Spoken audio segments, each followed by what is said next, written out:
Hello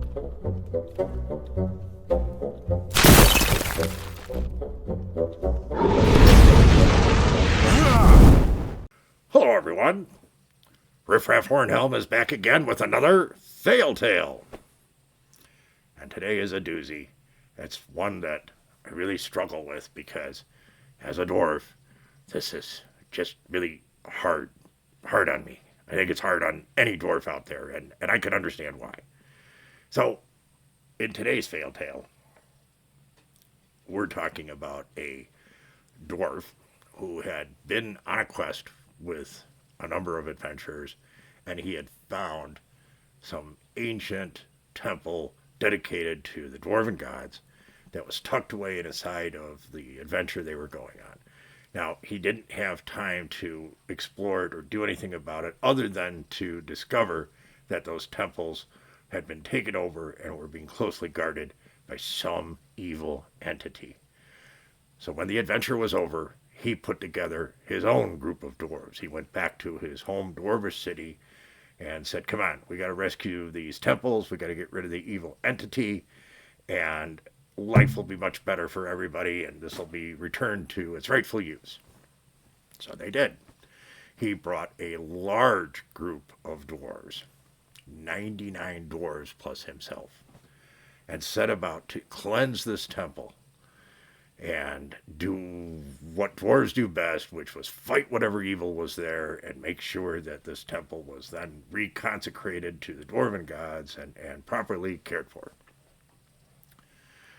Boy, did he have no idea what he was up against. They never even discovered what the entity was, because he brought the group back there, and as they were going through the temple, they were hit by a wave of magic.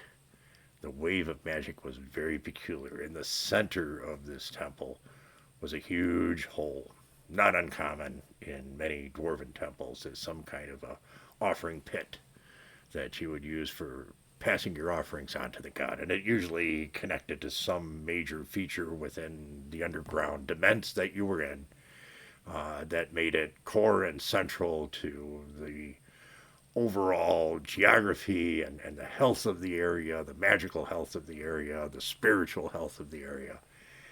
And as they came into this temple, they saw that in the center of this pit is obviously wherever this entity had taken up.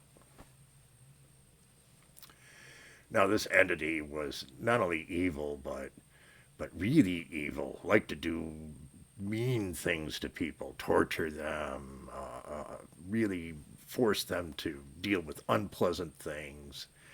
And most of them were minor yet annoying, but amplified by the magic. He would do things like, you don't have any toilet paper. And the person would go nuts with the magic, looking for toilet paper, ready to kill others to get it, this kind of stuff. Real sicko. When he saw these dwarves coming in, he said, I'm going to have some fun. And he cast a spell of endless dancing. Now, this particular spell was triggered and put into the ground so that once you crossed a certain spot, you started dancing, if you didn't make your save. So, as people were crossing this, they would try and make their save, and, those that were successful jumped backwards. Those who were unsuccessful would continue dancing until, tiredly, they dropped into the pit and disappeared with a scream. So he brought all these dwarves back, and they're going through this really nasty magical spell, while this entity, who's actually not in the pit, he's actually above the pit, but not visible to anybody, is laughing his, whatever his equivalent was to a rear end off, as he watched these dwarves dance, looking ridiculous, pirouetting, their beards twirling, and falling into the pit. Really shameful stuff up here, dwarf. They looked like, I've heard the phrase amongst humans saying that white men can't dance. Okay, well, let me tell you, dwarves really can't dance. They never look good. It's not a pretty sight. And they were ashamed and feeling horrible, unable to stop themselves. And then at the end, they died. That's a pretty nasty fail. But of the 99 that he brought there, only 20 did make the save. All the rest of them ended up in the center of the pit. Needless to say, they did not cleanse the temple. In the end, the remainder turned and ran screaming. They did not want to be around this horrible dancing death that their fellow dwarves had gone through, and I fully understand that. I mean, my goodness, I've never drank that much beer or whiskey where I was comfortable dancing. But this took a long time, and those who didn't get forced into the dancing, who made their saves, stood around and watched. Now, they did make their saves, they did escape, but they were scarred. So much so that of the 20 who escaped, only 2 are still able to function in society today. The other 18 have either ended up in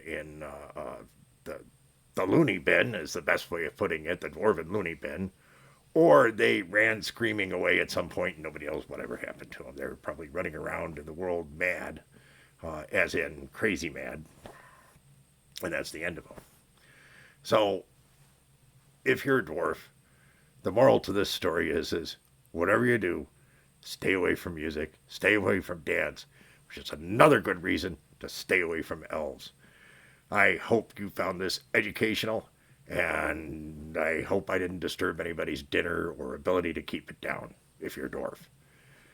Take care, everyone. If you enjoyed this, strike that like button, flip the switch on the subscribe button, tell your friends, come back and see us again soon.